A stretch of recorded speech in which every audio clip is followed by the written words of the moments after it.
What's going on, guys? It's Mr. Dark Phoenix here with the Holy Trinity to bring you guys my review of X-Men Apocalypse. This is the first time you're catching my channel. Please hit subscribe. I review Game of Thrones, Gotham, Lucifer, Supergirl, The Flash, Agents of S.H.I.E.L.D., Arrow, Legend of Tomorrow's on this channel. I got some Teen Wolf, some Netflix family stuff, Daredevil, Jessica Jones, soon to be Luke Cage, my reactions to new comic book movie trailers, opinions, previews, theories, wacky theories, and all types of good old stuff that you can find on this channel.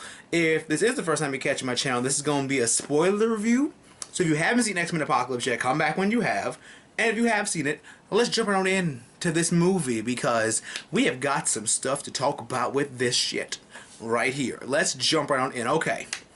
And we find Magneto has been living the peaceful life, and he has a wife and a daughter. Not a daughter that we know of because she's got like the Disney princess talk to woodland creatures vibe. Joins because Apocalypse knows she wants to do and be more. And so a tragedy happens with Magneto's family. He saves the life of someone by revealing his powers, and that sets off everything. Because now the cops would take his daughter, and they're like, "Oh, we didn't know you were this," and blah blah blah. And like he pulled out a newspaper article. I was like, "Who told you guys to get the news? Who told you guys to get current events?" Magneto was doing so good until they read the paper. Like, who taught y'all Octagon? Who taught y'all how to read? So the guys have no metal on them, but the guy shoots an arrow because Magneto's other daughter is like trying to summon the woodland creature of the forest to attack the guys, and the arrow goes through both of them. And I'm like, really? I mean, a gun would have made more sense, but you know, bows and arrows are pretty powerful. I watch Arrow and watch Hawkeye and played Tomb Raider and The Last of Us, so all my bow and arrow knowledge is from all of that. So then Magneto uses the chain of his parents that he gave to his daughter to pretty much brutally murder them people. Like, you're done. You're donezo, kid. Sorry about that. Now, Olivia Munn in this Psylocke costume, I liked it, but it didn't fit her body right. I don't know what it was. Like when I first watched the Avengers, Scarlett Johansson's Black Widow costume had that same problem. It looked uncomfortable. They looked like it looks like they made it the way the character is shaped. And it's like the character is up to interpretation in a live action setting. You know, you're not supposed to make it that skin tight. Like, the costume looked good, but it looked really tight and uncomfortable on her. Hopefully whenever they add her into another movie, they'll do what they did with Scarlett Johansson's Black Widow costume in The Winter Soldier, where it was like, it still looked sleek, it still looked nice, it still looked hot, but it fit her real body better than it fit the character who is drawn a specific way.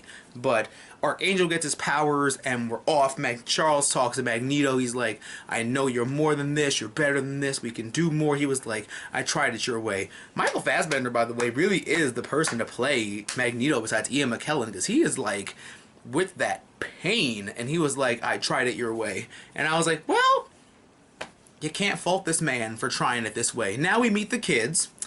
We meet Psylocke. We meet Jubilee, Jean, Nightcrawler, Cyclops. Cyclops gets his little glasses because he blasts a kid at school. He's a piece of shit. And Scott was amazing so far. The first scene, he was like, "Did you wink at my girl?" He was like, "Oh, that's your girl? You look older to be your father." I was like, go Scott. Kick his ass. Kick his ass so much. And now we're going towards the middle now, where it's like, the Four Horsemen come to get Charles because Apocalypse is like, "That's my boo. I need him. I need that mind of his because he's going to do the next body transfer on him." So the Four Horsemen kidnap him. Havoc tries to shoot a blast at them, and it winds up screwing everything up, and the whole school is blowing up. But guess who comes in to save the day? Motherfucking Evan Peters, motherfucking Quicksilver, to "Sweet Dreams Are Made of These" was his song in this movie. "If I Can Catch Time in a Bottle" was his song for Days of Future Past, and now this movie, it's "Sweet Dreams Are Made of This." And just to see him do all the super speed and the special effects and everything he did, he's grabbing people, he's throwing people, he's dodging bullets, he's catching people, he's throwing people out to make sure they're safe from the school and everything. And I'm like, Evan Peters is a blessing. they screwed over the Marvel version, but that's another video talk altogether. But Evan Peters is a great addition to this movie. He is like the Spider-Man and the Ant-Man of this movie, where it's like the movie's got a dark and serious tone, but we need to laugh. So we've got Evan Peters to do that, and he does a magnificent job. All the main character cast gets kidnapped because they kidnapped Moira Taggart, they kidnapped Mystique, Beast, and everything else. The kids try to join and save them, and then we get our Wolverine cameo. And it was really great to see Hugh Jackman again as Wolverine, because granted we already saw his claws at the end of the trailer, and I was like, this is gonna be short-lived. But damn it, it's gonna be worth it. And damn it, was it worth it. He's brutally killing people. I mean, there's blood. There's lots of blood coming out from these people. And now we're going on towards the end, where Apocalypse wants to switch bodies with Charles so he can always be in touch with everybody. And the whole time I'm whispering to my friend, I'm like, does Apocalypse know Charles can't walk? Can we also talk about the fact that when they went to the movies to see Star Wars, Sansa, Jean, was like, it doesn't matter. We all know the third one is the worst. And I was like, jab at X-Men 3, jab at Iron Man 3, jab at Dark Knight Rises, just... the third one's always the worst. I was like, that was the best thing you could have said.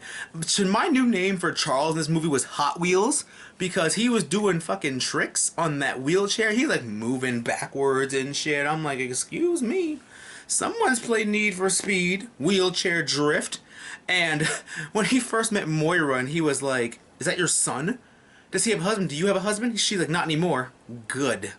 And I was like, how you gonna pounce on a woman you ain't got no legs? But their fights are really good. Their fights are well choreographed, everything else. And we get towards the end now where Magneto brings back the Titanic. First and foremost, there was a ship coming out of the ground. I'm like, did he bring back Titanic? Magneto brought back Titanic for the sake of Apocalypse. But Nightcrawler was really great too. It was like, he was little Nightcrawler, and he was really good because at the beginning they were like, oh, you're not blue. Neither are you. Like, dramatic pause. He's like, I'm blue.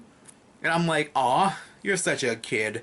And we go towards the end. Apocalypse is going to feel his plan until they save the professor and everybody else. And now towards the end, our horsemen are being defeated one by one. Archangel dies, quote unquote. He better not be dead. They never even called him Archangel. But for this X-Force movie y'all trying to make, you need him in Psylocke. So, pretty much, he's fine. He's fine. He's good. But now we're moving towards the end, and Magneto realizes that he has to fight for more than himself and what Apocalypse is doing. Quicksilver's gonna tell him he's his son until he didn't at the last minute, and I thought that's what was gonna get him to turn around. He's like, I'm your son, and then Apocalypse like was getting his ass kicked again by Quicksilver, who stole this movie. He's like moving really fast and punching the shit out of him and doing all this stuff and blah blah blah, and then Apocalypse like grabs his leg with sand or dirt or whatever, because he's like part Gara in this movie and shit, and he like breaks his arm and his leg, and I was like, oh no, a speedster's weakness, leg breaking and leg ensnarement. And funny, he was like trying to get through the force field, and he was like, there's no way I can get through it. I was like, you could vibrate your molecules through it, but I'd watched too much Flash, so I don't think Quicksilver knows how to do that just yet. But now at the end, Professor Xavier's getting his ass kicked by Magneto because they have a mental connection, and so he's like, Jean, help me. And then she comes out of the figurative dream Cerebro after like he's really bloody and beaten. Like, they did not have a problem showing blood in this movie. Like, kudos to brutality in this, because I loved it. But then Jean steps out of the Cerebro. He's like, let loose, Jean. You're gonna regret telling her that in a minute. And then she becomes Phoenix in all for fiery, fiery glory. I have been saying this for years. If there is one thing that I am owed as a comic book fan, is a proper representation of Dark Phoenix. As you all know, she's my favorite character. And to see her have been screwed up in that abortion of a third X-Men movie that doesn't exist anymore, I feel like as a fan I am owed a proper Dark Phoenix saga movie. So Jean comes out, she's all like Phoenix and shit, and then like that's how they defeat Apocalypse. Everybody's powers combined. It's like Storm's lightning, Cyclops' optic blast, Magneto's magnetism, Jean's fire, and Professor Xavier's mind formed Captain Planet, and he just destroyed. Boom. Apocalypse goes. I'm pretty sure that was the vision he saw anyway. He probably saw his own death or something. And then we chill out. The kids are part of the team now. The school's fixed. Magneto and Jean actually fixed the school, and I was like, wow, that is one hell of an interior design upgrade. Because you see them, they're like, boof. It's like, man, he's your dad. Are you going to tell him? Nah. I'm like, don't tell him. He'll never approve of you, and he'll always be disappointed in you, and that'll make you angry. So let's just leave you as happy Evan Peters Quicksilver. But then we get the Danger Room. We get brand new suits. We get Nightcrawler's like red suit with like the red here, like the shoulder pads. We get Cyclops in his blue and with his regular visor. We get some Jean costume and all that shit. And oh my god, my nerdgasm. If the next movie's taking place in the 90s, I want Jubilee in the bright yellow fucking jacket. Yellow was a favorite color in that cartoon. If any of you seen 90s X-Men, you gotta watch it right now. And then we get some Sentinel action, and then it closes. And our post-credit scene is gathering blood samples. I thought it was going to be X-23. I was going to punch my friend in the face out of excitement. But it's different blood samples from different mutants, I'm guessing. Or just different samples of DNA or whatever. And now, that teases Essex, which means Mr. Sinister. I'm scared of him. I really don't know what they're going to do with this character, but I am really excited to see him. And let's just jump into what I thought about the movie. I really liked it. I really thought it was really good. It's not really a problem. It's just something that couldn't be helped unless you made the movie 2 movies or if you made it 3 hours. How they hyped up Apocalypse, and then you see him on the big screen, and it's like he didn't really feel like the villain of the movie. Everybody around him was great. No complaints about anybody else. I feel like it's a double-edged sword. If you had given Apocalypse more screen time, there would have been complaints about how the other characters were poorly developed. But the characters were greatly developed at the expense of making the villain less than what we know him as. So we'll just have to wait and see what they do with it. But I like the movie, I like the story and the action. It was really good. The ending really opened up the door for this last Dark Phoenix Saga movie. Gonna get the 3rd one right. Aren't we, Fox? Because you owe me. So bad. But the characters were fun. Evan Peters as Quicksilver, like I said, stole the show. Nightcrawler was really good. Everybody around the Apocalypse did really good. I really hope Archangel's not dead because he's my favorite Horseman. He's one of my favorite X-Men characters because I love X-Force and all that. But we're just going to wait and see. When Jean and Wolverine had their moment, I thought they were going to kiss, and I'm like, no, Logan, not yet. She's a kid. Chill, bro. When she becomes an adult, it's all you. That's all you. Go ahead. Now go run in the snow. But I really liked it. I really did enjoy the movie for what it was. If I had to rate it, I'm going to give it an 8.5. I really enjoyed it. Top-notch movie. Apocalypse could have been done better, but like I said, it's a double-edged sword no matter how you think of it. If the movie would have been 2 parts or like 3 hours plus, then it would have been a great time to hype him up, give him enough screen time, and then give all the surrounding cast screen time. I feel like this movie was to give the surrounding cast screen time, so that way in this next movie, we end it on a bang and we do a lot of other good stuff. But thank you guys so much for tuning into this review. Did you guys see X-Men Apocalypse? What did you think about it? Comment down below, let me know. Don't forget to give me a big thumbs up and check out my social media links. With TV being on hiatus until October, I'm going to be living on Twitch. My Twitch is twitch.tv/MrDarkPhoenix. Everything's in the description bar below. My Twitter, my Facebook page, all that stuff to know when I go live and all that. And tell me what you guys thought. Tell me what you guys are expecting from the next X-Men movie. What did you like? What did you dislike? Please fire up that comment below, crotch box with all that good stuff. Don't forget to give me a big thumbs up, comment, rate, subscribe to all your awesome nerdy friends. And always remember that through good times and bad times, remember to geek out and enjoy your lives. And I'll catch you guys next time for another great video.